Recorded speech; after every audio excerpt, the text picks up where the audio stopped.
First, I want to welcome you to Quito and Universidad San Francisco de Quito. It's a pleasure for us to have you here. In this panel, we have 4 participants. I'll go through their names and bios shortly, but I just want to let you know that 2 presentations will be in English and 2 in Spanish. So just in case you need those devices, go ahead and do that first. The other thing that I want to share with you is that the organizers of the conferences have invested in me all the power of timekeeping. I rarely have that power, so I will use it. I'll try to keep the presentations on time just to have the conference running smoothly in the coming activities. Okay. Perfect. We will have a special guest, and I will probably ask the presenter to stop seconds once the guest comes, okay? And I apologize for that in advance. Having said that, let's just go ahead and start. So the first presenter was originally going to be Yubari Valero. Yubari has been working on AFSI Foundation here in Ecuador for a long time with a strong commitment to promoting community co-responsibility. Unfortunately, Yubari is not going to join us today, but we're happy to have Milady Capurro, her co-author, making the presentation. Milady is also part of Avis Foundation. And with that, please, the floor is yours. I will hand on the microphone to you so you can start. And I probably will try to interrupt you around here, when the time comes. Entonces, yo te voy a interrumpir antes de 10 minutos, 5 y 1. Disculpas. Muy buenas tardes con todos, Carolina, Cheryl, Iván. Aquí también para un saludo caluroso para el público presente. Ya lo explicó el presentador, por razones ajenas a la voluntad de Yubari Valero, que es nuestra directora país de la Fundación AFSI, nuestra hoy. Sin embargo, comprometidos con los temas de desarrollo, hemos preparado una ponencia que tiene como nombre Fortalecimiento de las redes de protección local. No. Gracias. Como lo mencionaba, habíamos trabajado en una ponencia que se titula Fortalecimiento de las redes de protección local y su incidencia en la seguridad y soberanía alimentaria. Esto porque la Fundación AFSI trabaja en 2 ejes importantes de desarrollo y también con población migrante en programas de integración local. Esta ponencia se centrará en iniciativas implementadas por la Fundación AFSI para el fortalecimiento del bienestar de las comunidades a través de 3 ejes. El primero, la promoción comunitaria de la salud; el segundo, el desarrollo de huertos comunitarios; y el tercero, el acceso a alimentos saludables. De modo que exploraremos cómo estas redes de protección no solo protegen a las personas, sino que también contribuyen a fortalecer nuestra capacidad de producir y acceder a alimentos de manera sostenible y autónoma. Las redes de protección locales son sistemas organizados a nivel comunitario, diseñados para proporcionar apoyo a las personas en situación de vulnerabilidad afectadas por las crisis. En experiencia de AFSI, estas redes actúan para la protección de sus miembros y facilitan su acceso a servicios esenciales, y están caracterizadas particularmente relevantes si consideramos que en la actual crisis migratoria, para grupos familiares migrantes y refugiados procedentes de Venezuela, la alimentación, el empleo, el alojamiento y los servicios médicos se destacan en ese orden de prelación como necesidades prioritarias. En base a esta evidencia, AFSI diseña programas que integran la participación de la comunidad migrante y refugiada y de acogida en iniciativas con el objetivo de mejorar el bienestar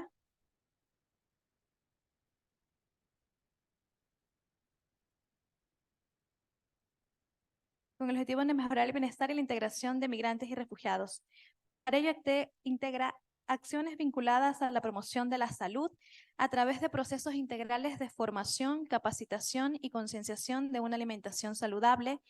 Este procedimiento se materializa con talleres de cocina viva que emplean productos que empleen productos alimenticios locales para difundir prácticas sanas de consumo, superar barreras culturales y fomentar la cohesión comunitaria.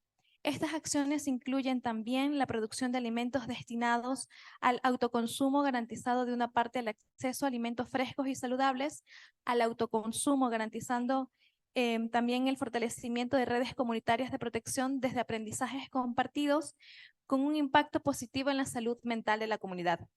Finalmente, se integran acciones que aseguran el acceso a alimentos mediante acciones humanitarias que abarcan desde la asistencia monetaria directa hasta la mejora de infraestructura de comedores comunitarios dirigidos a la población vulnerable.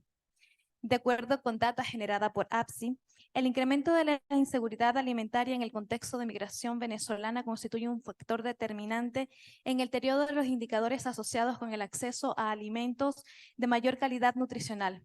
Estudios realizados por APSI han reportado que las personas venezolanas no tenían ingresos suficientes para cubrir el costo de la canasta básica, que para esta población tiene una estimación de $850 mensuales. Y han mencionado realizar dos o menos de comidas al día y haberse acostado sin comer durante los últimos 3 meses. Evaluaciones también de proyecto de impacto de APSI vinculan que estos tres ejes han demostrado que programas que incluyen intervenciones basadas en efectivo o CBI han permitido el incremento de los niveles de consumo de alimento en los hogares, los cuales han destinado una mayor proporción de los ingresos familiares a este rubro y que fueron pertinentemente dados para el acceso. Por APSI, menciona, para mí el bienestar significa que mis hijos tengan alimentación, salud y puedan ir a la escuela y tengan necesidades cubiertas para ser personas de bien. Si bien las personas que recibieron asistencia basada en efectivo lo utilizaron simultáneamente en el pago de la renta, de servicios de agua, electricidad, gas y alimentación, compra de materias primas para el emprendimiento y compra de medicamentos, el mejoramiento considerable del acceso y seguridad alimentaria familiar durante las intervenciones figura como el más destacado en programas que APSI impulsa para la integración de migrantes en Ecuador. En palabras de nuestros beneficiarios, la ayuda de APSI me cambió mucho, me dejó poder reunir para mejorar, para comprar un poquito más de alimentos y ya no seguía con esa angustia que tenía. Pude solventar algunas cosas mientras me ayudaban con el arriendo, invertir un poco más en la comida, estábamos un poco más tranquilos, pero igual ya tocaba reunir para los meses que venían. Esta data es consistente con los hallazgos respecto a las estrategias de afrontamiento de las familias. Contraer deudas para satisfacer los requerimientos alimenticios de la familia en situaciones de crisis constituye una de las principales estrategias de afrontamiento de la inseguridad alimentaria. Dado que la asistencia basada en efectivo es multipropósito, se evidencia que los casos en los que se refiere el empoderamiento de la seguridad alimentaria se vincula directamente a las familias que fueron desalojadas con posterioridad a la asistencia recibida. A partir de esto, se puede colegir que los programas para población migrante que incluyen intervenciones basadas en efectivo mejoran la situación alimentaria como necesidad fisiológica de primer orden de las personas y de las familias. En experiencia de APSI, los programas que incluyen intervenciones basadas en efectivo con el propósito de satisfacer necesidades básicas, a más de mejorar la situación alimentaria, apoyan a las familias a estabilizarse mientras se integran en comunidades de acogida. Por ello, APSI desarrolla acciones para la promoción de la salud que se centran en el mejoramiento del entorno con miembros de la comunidad y de acogida sobre planes alimenticios de acuerdo a sus necesidades y preferencias. Estos programas se basan en la principal prioridad de la carestía para las familias, que es la alimentación, cuya frecuencia de consumo varía entre 1 o 2 o incluso ninguna comida al día. La evidencia generada por APSI apunta que programas que incluyen acciones para la promoción de la salud comunitaria, con acciones específicas de promoción de hábitos saludables, preparación de alimentos con la localidad con alto contenido nutricional, se traducen en la mejor alternativa para garantizar la seguridad alimentaria de las familias y la posibilidad de mejorar el acceso a alimentos de calidad. Las evaluaciones de impactos llevadas a cabo por APSI son consistentes respecto a la vinculación de acciones que incluyen intervenciones basadas en efectivo, promoción de la salud y huertos comunitarios para la mejora de la seguridad alimentaria en proyectos de integración de población migrante, porque fortalecen el sentido de comunidad y apoyan y fomentan el consumo de alimentos con mayor calidad nutricional en las intervenciones de promoción comunitaria a la salud que mitigan estas estrategias de afrontamiento negativo en las que se sostiene la inseguridad alimentaria. De otra parte, los procesos formativos de líderes comunitarios como promotores de salud garantiza que la comunidad cuente a nivel comunitario con actores claves para la protección.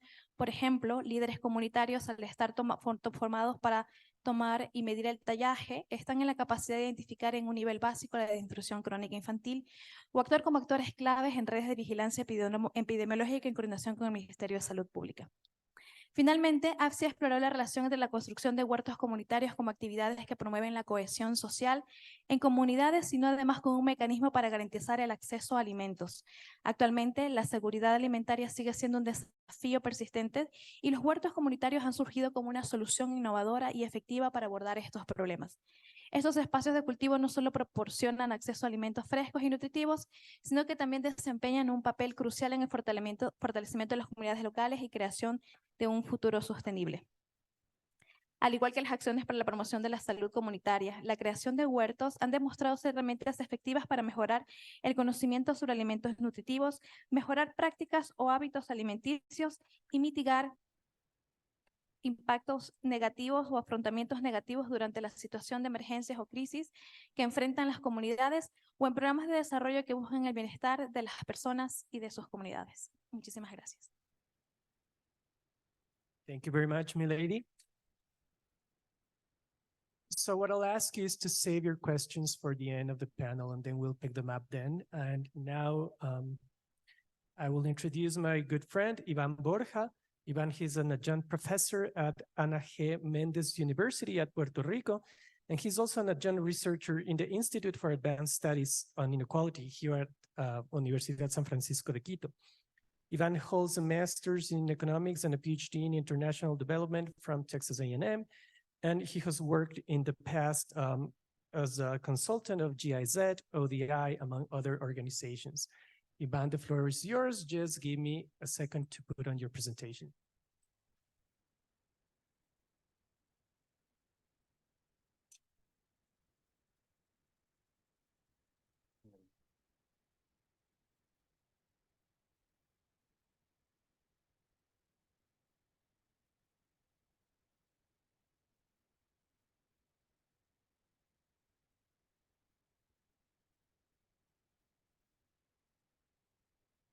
Okay, good morning, everybody.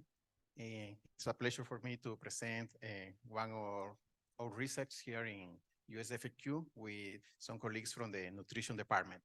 This is a research that is related with food insecurity in the Venezuelan people who has migrated to Ecuador during the last years, and what are the implications of this migration process for the sustainability of the cities in the country, especially in Quito, where the study was conducted.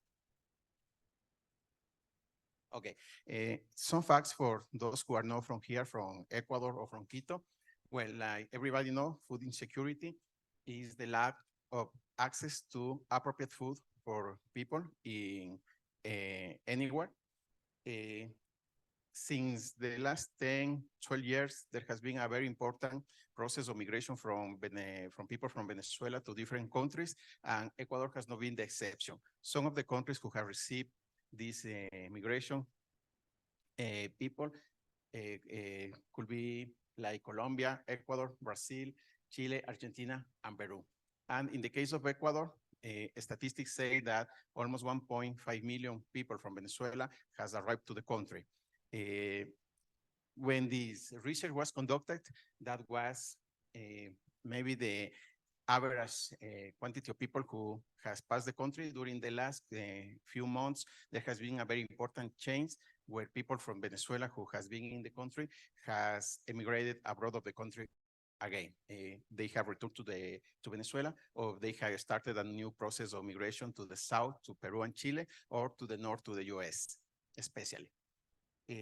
Despite the rights and legal protections that the law in Ecuador guarantee for migrants, we have seen that Venezuelans and other people who have migrated into the country still don't have the enough protection, or there is not a protection system that they could facilitate their integration to the society in the country.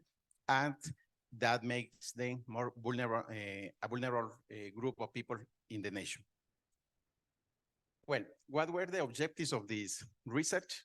In the first case, in the first part of the research, we focused in analyzing and describing what is the prevalence of food insecurity in the people who has migrated from Venezuela to Ecuador, as a way to know what is the status about food insecurity for these groups.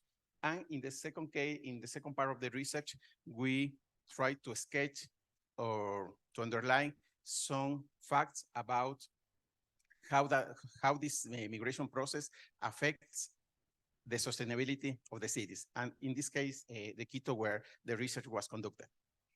What was our methodology? We ran a cross-sectional study. This was between 2018 and 2019, and we have the chance to talk and interview 247 Venezuelans here in the city of Quito. We have the support of some UN agencies and also the support of some local governments, the government of the city of Quito and also the government of the province of Pichincha, where Quito belongs. How do we run this cross-sectional study? We use an instrument that was developed by the World Food Program. And also we made some modifications to this instrument in order to adapt to the reality of these groups of migrants here in Ecuador.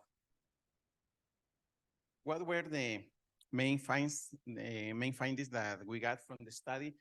Well, we separate the findings in three sections. The first section was some socioeconomic characteristics of these groups. The second section about how the households are composited, and what about the food consumption of these groups.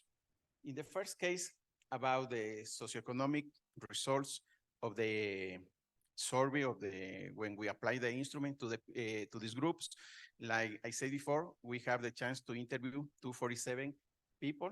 There were 247 participants.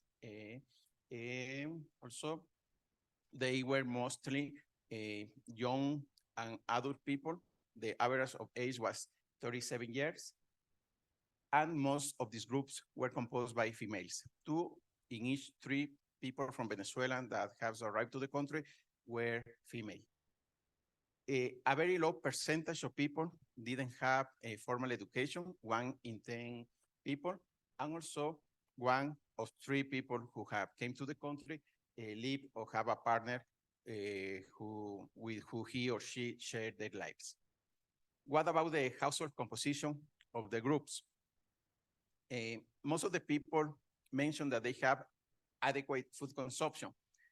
However, there were an important percentage, almost 1 in 10 people, that they have risk of low food consumption, and at 3.2% of the people, like we mentioned here in the screen, they have very poor food consumption. Also, 85% of the migrants have inadequate access to food, and 67% spend less than $50 per week in food. What else we will find? 83% were classified as middle food insecure, and 2% live in severely food insecure. Maybe these 2 lines are very important, because something that we found is that even when they have access to food, that access bring them or gave them the opportunity to have appropriate food. However, this was not very consistent. And the fact that they don't have this permanent access to appropriate food, that makes that they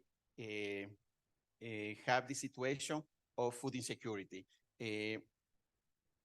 Both middle food insecurity and severe food insecurity of the groups.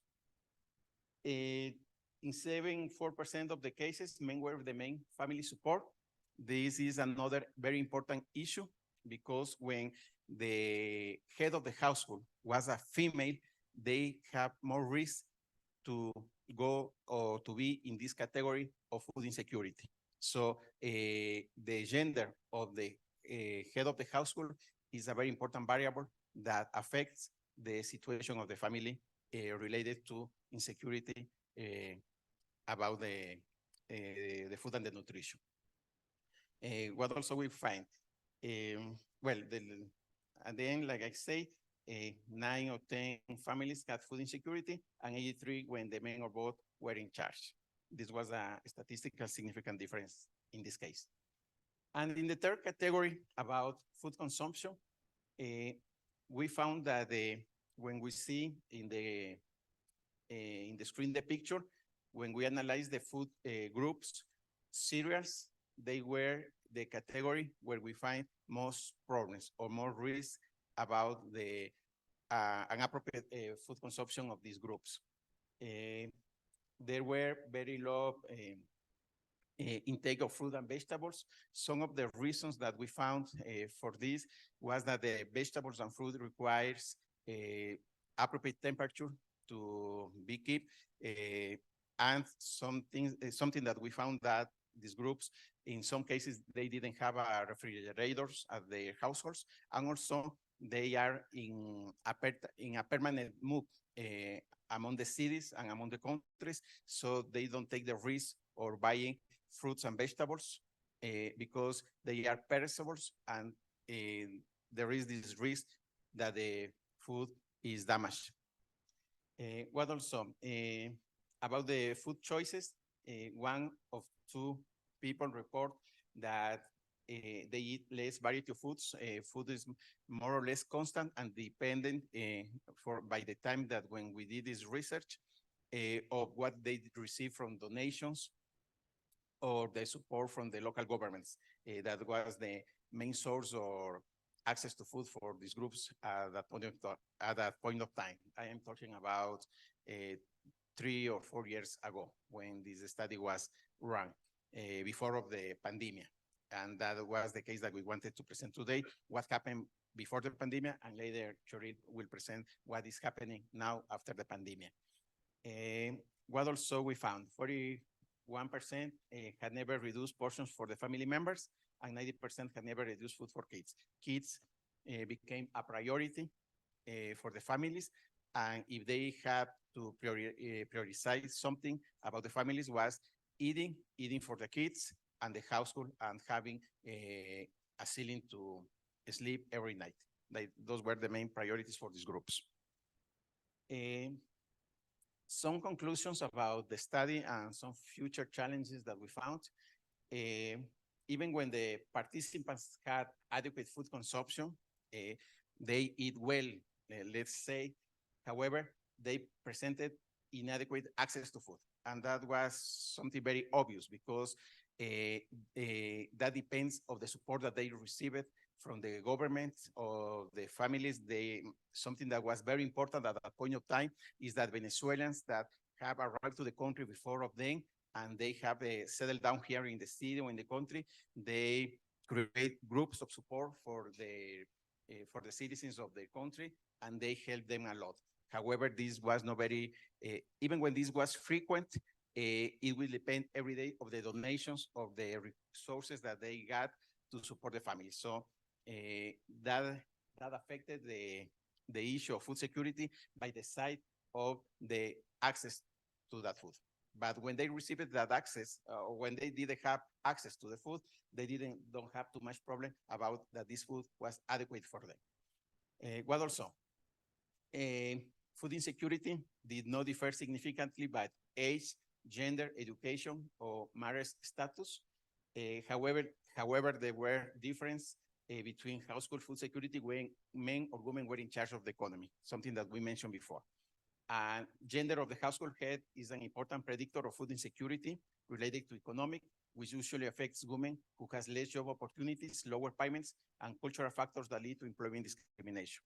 That is something that Venezuelans in the country try to create, to consolidate their families, having their partners, their kids, because when the households were with a few number of members, we see more problems about the quality and the quantity of food that they receive and they perceive.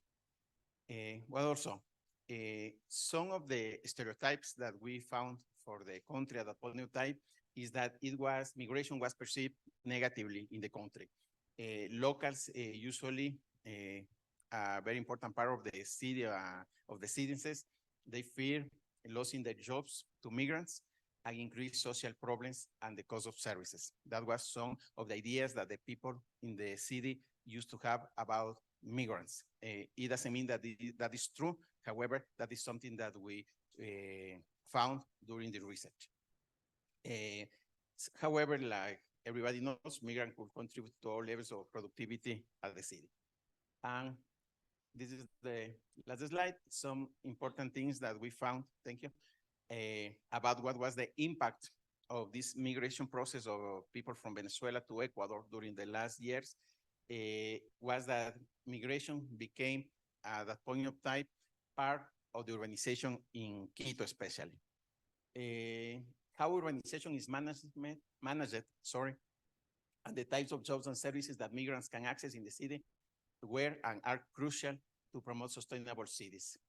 Something that we found were that there were no an appropriate process of planification in the cities where they taking account this migration process. So this was something very important because the process of planification in the city of Quito didn't take in account this influx of migrants to the country, and it makes more hard, or it creates a very important gap between what the public policies and what the planification process have in mind for the locals and what have in mind for the migrants that are coming to the country. In some cases, we found that it was very complicated for them to access to appropriate social protection, talking about social services, talking about education and health. This is something that over time has changed in some way, and there are more opportunities for migrants to involve with the society here in Quito. However, when they start arriving to the country, this was something very important that create gaps in the society. What else? What was very common was the migrants often worked in the informal sector, which is poorly regulated here in Quito, but also in all of the country. What we suggest in the study, that the policies, the process of making decisions and the process of public policies creation and development should support decent job creation and entrepreneurship, improving work standards and providing protection and assistance for migrants. And finally, migration is a trend and forms an integral part of the economic development in the city and the transformation of every society in the world. However, at some point of time, cities don't take into account migrants during this process of planning. That's it, and thank you so much. Thank you very much, Ivan. Those were very interesting results. I already have a question for you, but I'll save that for later. And as I understand, Cheryl, correct me if I'm wrong, this is the follow-up of the study or post-COVID? Okay, so Cheryl will present a post-COVID piece of research about the same topic. Is that the one? Or please, is it this one? No? I can check again. So, okay, so please give us a minute. To see all of you here, thank you very much.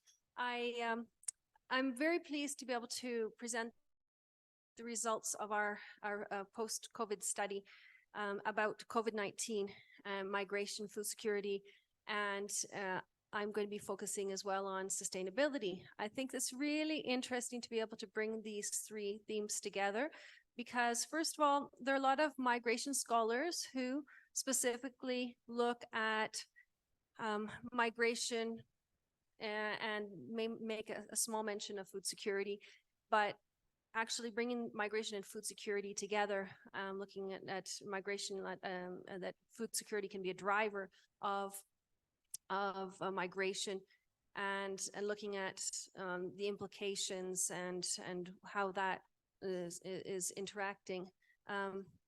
que estén afectados por el cambio climático, específicamente en tierras con escasez de agua y factores edafoclimáticos adversos que impidan una actividad agrícola regular.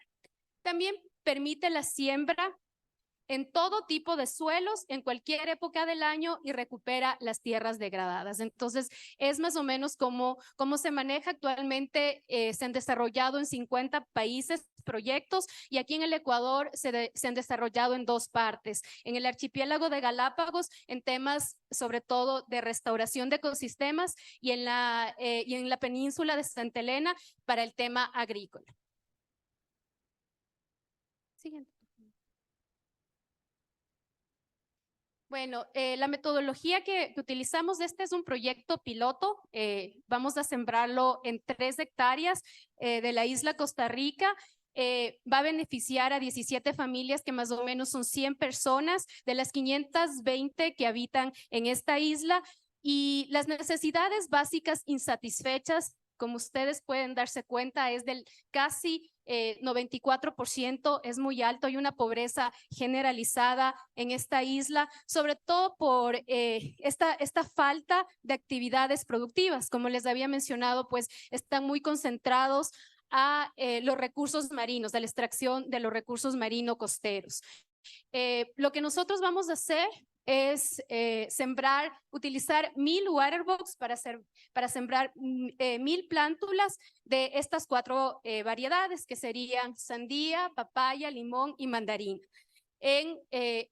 cada una en los terrenos de estas 17 familias.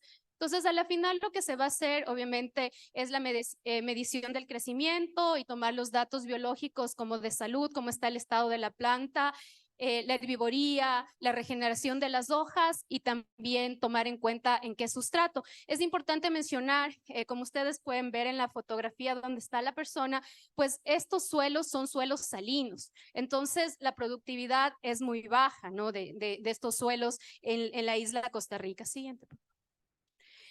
Entonces, como justamente el panel de hoy es sobre seguridad alimentaria, nuestros resultados esperados, que los proyectamos, es fortalecer esto para que ellos tengan esta disponibilidad de alimentos física, ¿no es cierto? Porque ahora ellos siempre lo tienen que traer desde continente, desde Santa Rosa o desde Huaquillas o desde Puerto Bolívar. Es una cosa, el acceso también a los alimentos, que tengan un consumo nutricional adecuado, y también que haya una estabilidad y una continuidad, porque el mayor problema, como les decía, es de esta escasez, ¿no es cierto?, de alimentos, sobre todo en la época seca.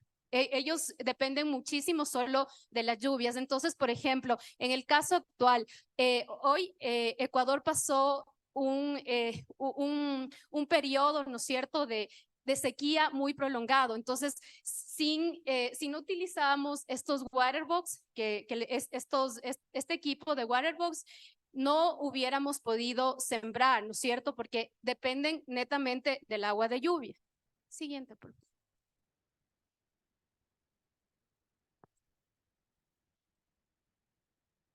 Entonces, ¿qué hemos pensado que es, cómo hacemos sostenible a este proyecto, ¿no es cierto? Pues lo que estamos haciendo es generar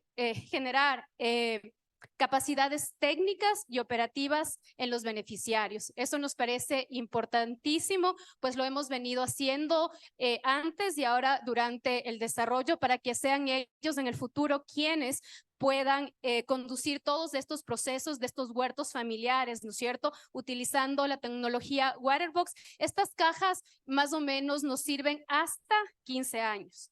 Ese es el tiempo de vida útil de estas cajas. También necesitamos un tema de cohesión social. Hemos venido funcionando así, pues ya todos están empoderados en la isla, los beneficiarios, y han venido trabajando conjuntamente de la mano con nosotros en este proyecto, y también es generar en el futuro esta resiliencia comunitaria, porque usualmente estas islas se ven muy afectadas por fenómenos naturales. Tuvieron un fenómeno de lluvias también muy prolongadas hace unos meses, hay ahora una sequía, y también hubo un terremoto que les afectó. Entonces, es por eso que queremos también generar esta resiliencia comunitaria para que ellos en el futuro sean los que lideren este proyecto reutilizando las waterbooks. Eso, muchas gracias. Muchas gracias, Karen.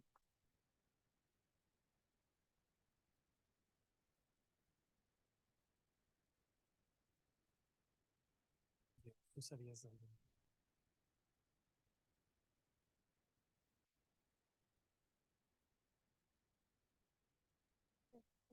¿Dónde está? ¿Este de acá, no? ¿Es este?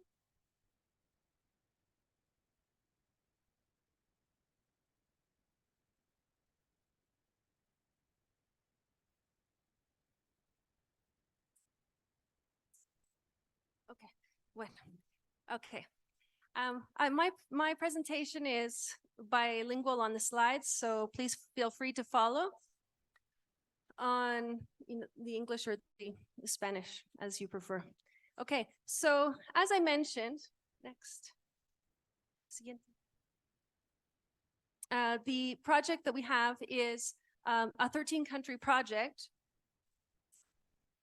And so this 13-country project has been sponsored especially by the Government of Canada, and has been led by the University of Laurier. We're the country leads for Ecuador, for Quito.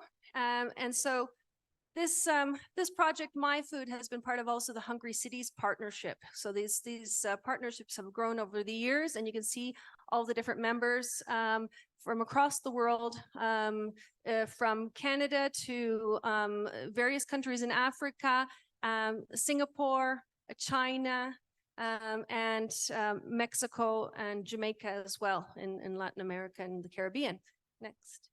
The Quito team consists of a number of researchers, and I'd like to say thank you very much, especially to Yolanda Alfaro, who's here with us today. We have Miriam Paredes from Flaxo, Ecuador, as co-investigator, Mari Mercedes Eguigurin, who's at USFQ and at Balsillie School, Taimi Milan, USFQ, Kristen Davalos, William Waters, Yubari Valero, who's at AFSI, and Giocondo Herrera Flaxo, Diego Martinez, who's a USFQ, as well as the City of Quito, and Andrea Valencia. And as I mentioned, our funders are the SSHRC of Canada and the CIHR. In terms of the local context, as Ivan has already pointed out, Ecuador is a very important context for Venezuelan migration, okay?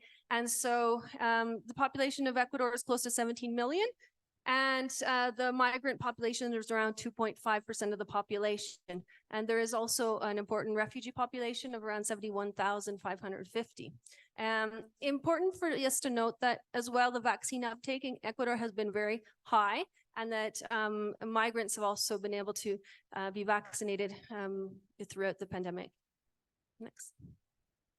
And the study has taken place in Quito with a population of over 2.8 million.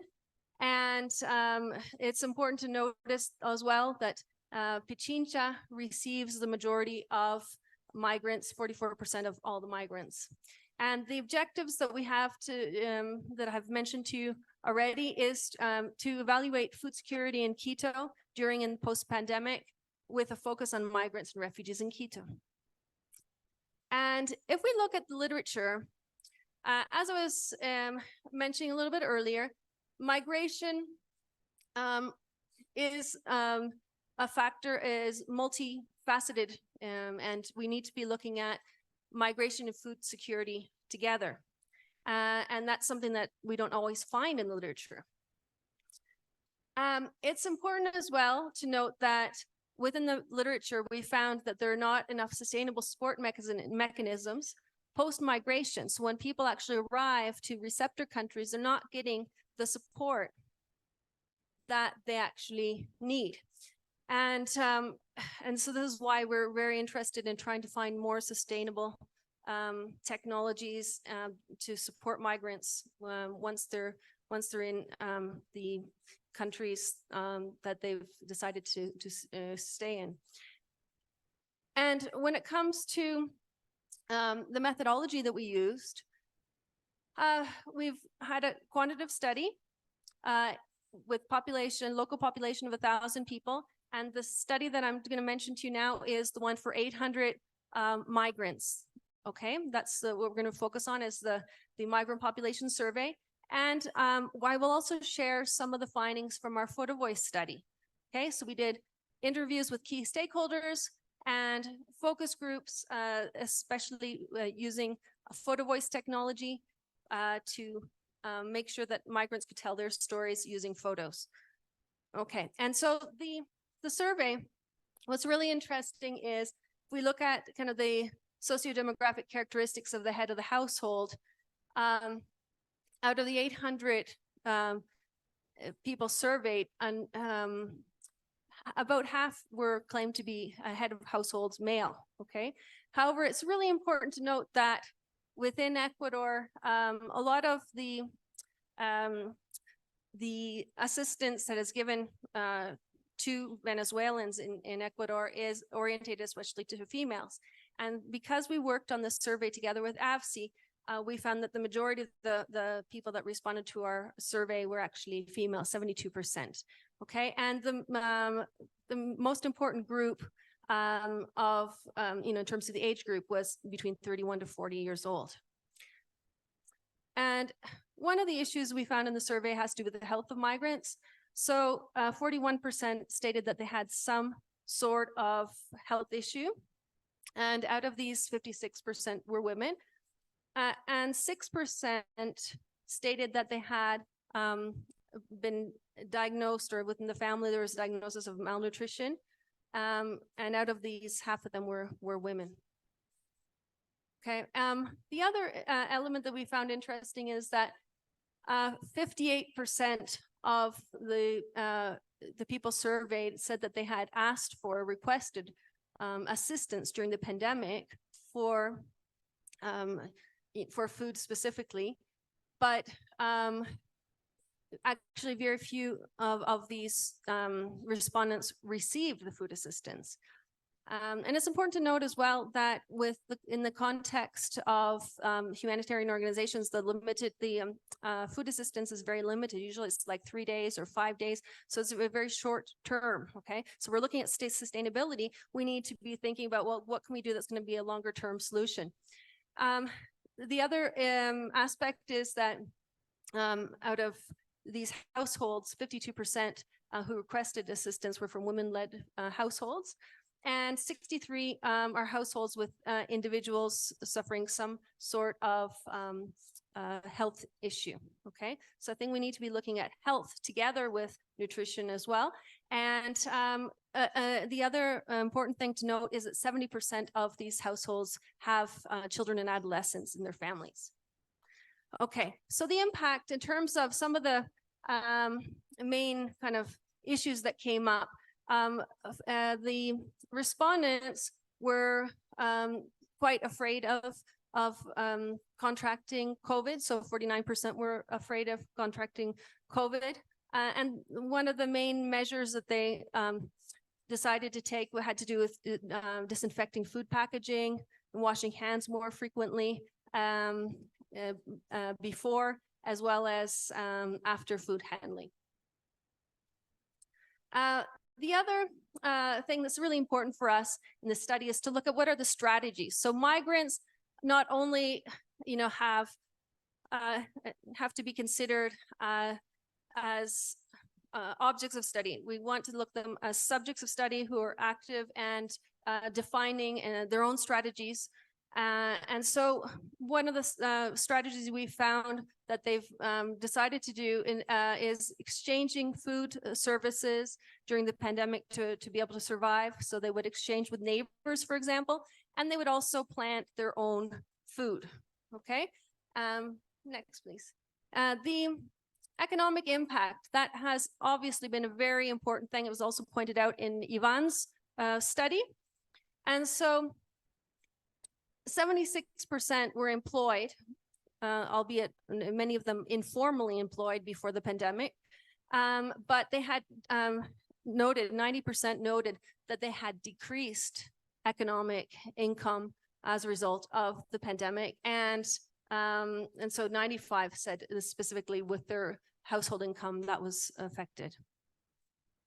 Okay, so when it came to food purchasing, we saw that women were the ones who were mainly making the decision-making for food purchasing, and that the acquisition of the food basket, that 45% were with an income of, a food basket of around $200. Okay, and I think that's actually quite consistent with what Ivan found before the pandemic as well. And it's important to note, though, we do have evidence from our qualitative component of the study that people were living on less than that during the shutdown, the lockdown as well. Okay, so we have evidence that there were many migrants who were actually on below that amount during the pandemic for a period. And so what's important to note as well is that when we asked them if people had a chance to eat yesterday, 98% said yes. However, it's important to note that in terms of the actual nutritional components, 93% said that the main intake was carbohydrates. Next, please. In terms of food security and gender, this is another issue that we found really important to look at. Has your household ever run out of food? In this case, we've noted that 46% said yes, and 63% said that they had a diet based on very limited food variety. And during the pandemic, what was really common is that people would reduce portion sizes, right? They would reduce portion sizes, and in the case of women, they often skipped meals as well, so they could make sure that their grandchildren or children could eat. Okay, so we saw that the people skipping meals were generally women. Okay, go ahead. And so just to complement the survey findings with a very brief description of our Photo Voice study, we conducted 4 different groups with 2 groups of women, one LGBTQ group and a group of men to consider food routines, and we also want to identify dietary changes that occurred as a part of migration, and for people to recall what the conditions were like when it comes to access to food, as well as their strategies used during the pandemic. So these are a few little examples where they named the participants named their own plates. So we have Adriana, who talks about her companions. So this is some of the food that they regularly had to consume, because maybe they just didn't have very much food, so they had to consume certain things regularly, or that, you know, they would still try to do some kind of culinary reflection, something a bit fancy, even though they were limited with resources, and finishing the day, you know, with a yogurt, something very simple. Often, you know, there wasn't too much food, so they would have to limit what they would eat at the end of the day or at the beginning of the day. Sometimes they would skip breakfast. So some participants explained that they skipped breakfast, or they would wake up their husband and children later so that they wouldn't have to worry about what to eat. Okay. When we come to the most vulnerable, who are the most vulnerable people in Quito right now? These are people who are part of the members of LGBTQ communities, especially trans women. Okay, so in Siri's case, she decided to come out of the closet during the pandemic, and she had to leave her home And, she suffered a lot of problems with her family. And she talks here, she says, today we eat water, okay? She has memories of eating water. That is her way of saying things. So she says, and I'll read this in Spanish because these are her words. Hoy comemos agua. Suena algo ilógico porque ¿cómo vamos a comer agua? Pero pasa. A veces tenemos hambre y solo nos tomamos un vaso de agua. Abrimos esa nevera y nosotros pagamos para que esa agua esté ahí. So this is, one of the issues that we came up, we were able to document, not just from CD, but from others who participated as trans women, their vulnerability in relation to the pandemic.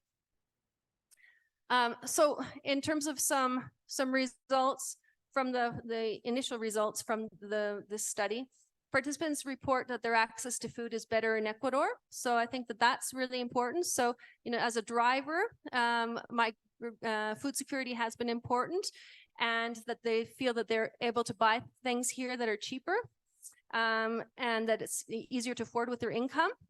And then they also mentioned that in terms of the products that they were not able to consume so much in Venezuela, they would only consume certain things like fish and seafood on special occasions in Venezuela, they can now purchase here.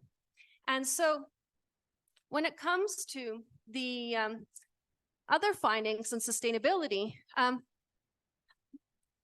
participants who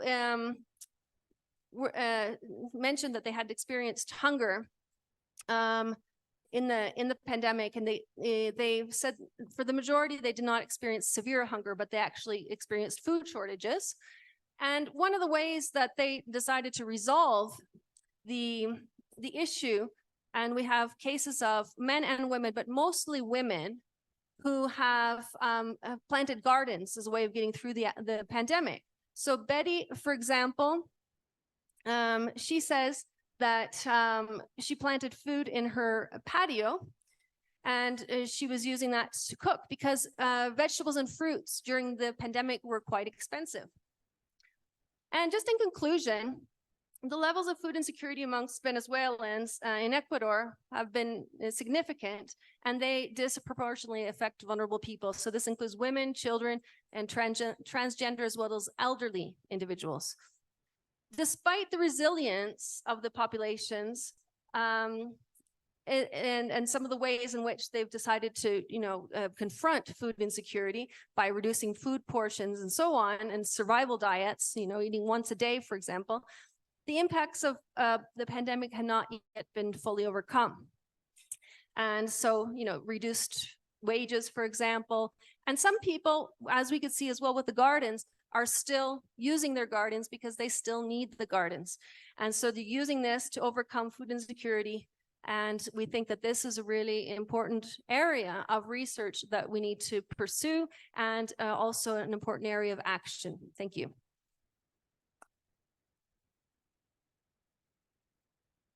Thank you very much, Cheryl, Karen, Ivan, and Milady.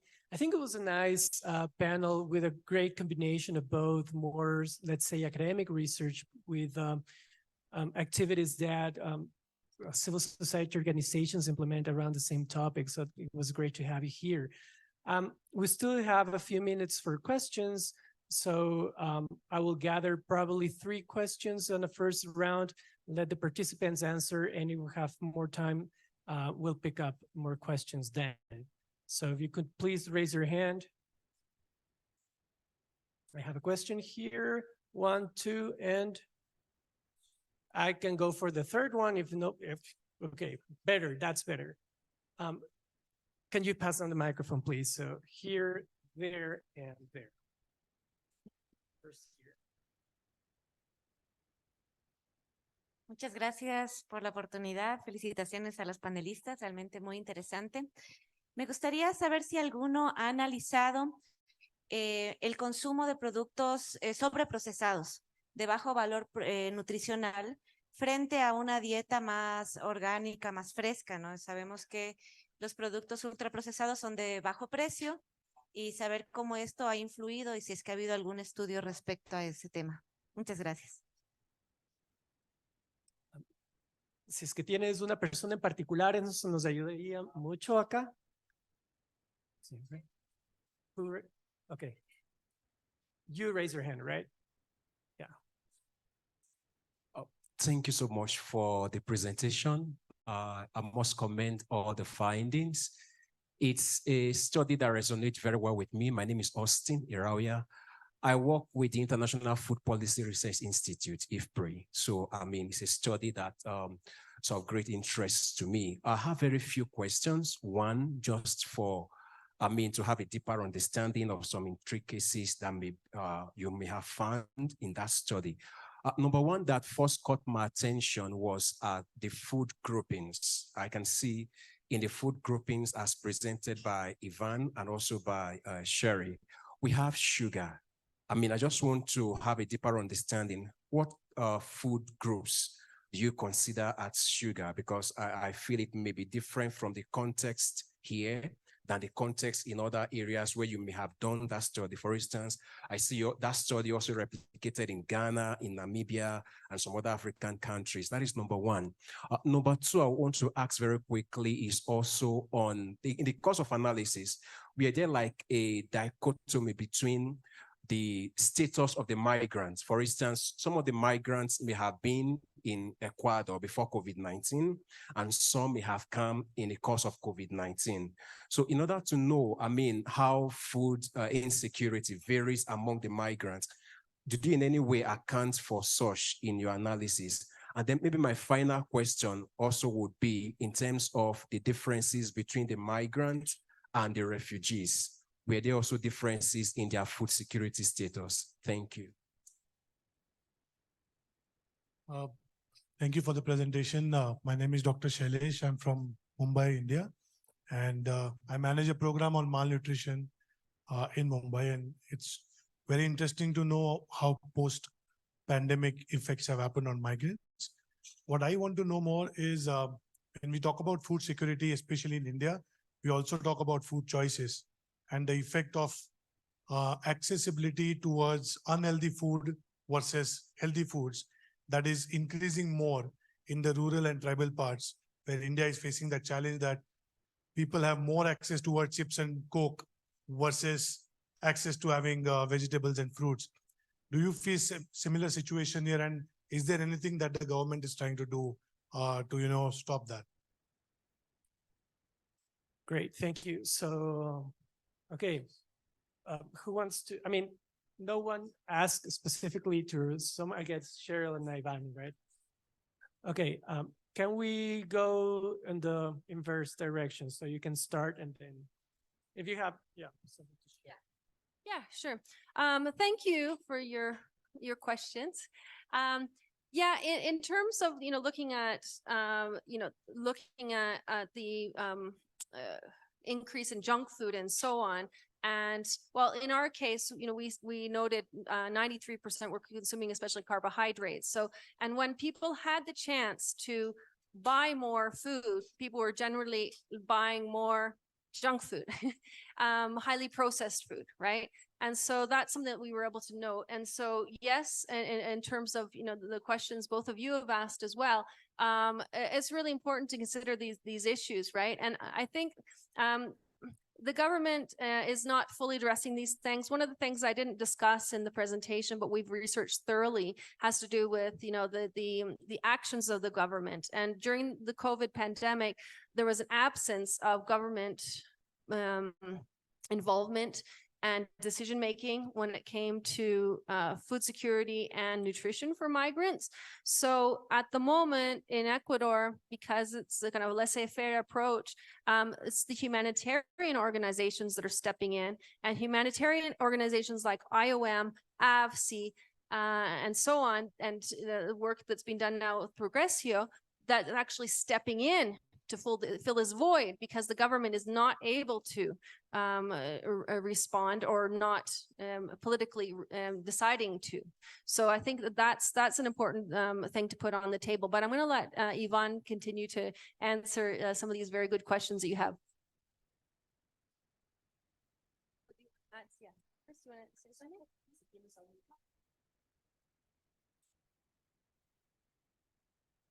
Bueno, un poco con respecto al consumo de alimentos que están vinculados a no saludables, también está muy vinculado al conocimiento de alimentos que son saludables, la contextualización del alimento y también la cultura en la que las comunidades, en la que las personas migrantes llegan a una nueva comunidad. Entonces, tienes una variedad de alimentos aquí en Ecuador y lo que ha demostrado, por ejemplo, las actividades de promoción comunitaria en salud desde APSI, es que la mejora o el conocimiento o el fortalecimiento de las habilidades sobre alimentos saludables tiene una incidencia posterior en la elección de alimentos saludables. Entonces, tienen algunas variaciones que son significativas, pero sí a través de las index card que tienen las organizaciones para medir el consumo, podemos hacer una medición antes y después del tipo de alimentos que se consumen y el proceso de fortalecimiento y el tipo de alimentos que se consumen después. Entonces, sí hay una variación, pero tienen también que ver no solamente con el acceso porque son más económicos, sino porque culturalmente también son diferentes. Thank you. Well, I would like to answer the first question in Spanish. Sobre los alimentos ultraprocesados, no tengo en mente los resultados de la encuesta explícitamente, pero comparto con lo que dice Milady y dijo Cheryl. Hay un alto consumo de alimentos ultraprocesados y hay una combinación de 3 factores que encontramos nosotros. La primera es el tema del conocimiento de una dieta balanceada, pero sobre eso, a diferencia de lo que sería un análisis tal vez de una población local, hay 2 factores muy importantes, que es el factor económico, por el tema de costos y de precios, y también por la facilidad en el manejo de ese tipo de productos, al no ser perecibles. Entonces, al tomar en cuenta esos 3 factores, el factor de el desconocimiento de una dieta balanceada, de la disponibilidad de recursos para la compra de alimentos y de la facilidad en el manejo de esos alimentos, promueve el consumo de este tipo de alimentación no recomendable.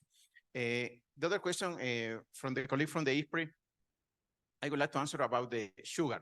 Sugar is a very big problem here in Ecuador, and we relate the consumption of sugar with drinks like Coke, for example. So the consumption of Coke and that kind of beverage is very high here in the country.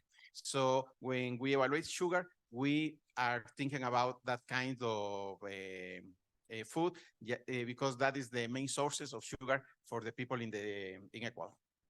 Okay, thank you. Thank you very much, and I would like you to join me with a round of applause for the speakers, please.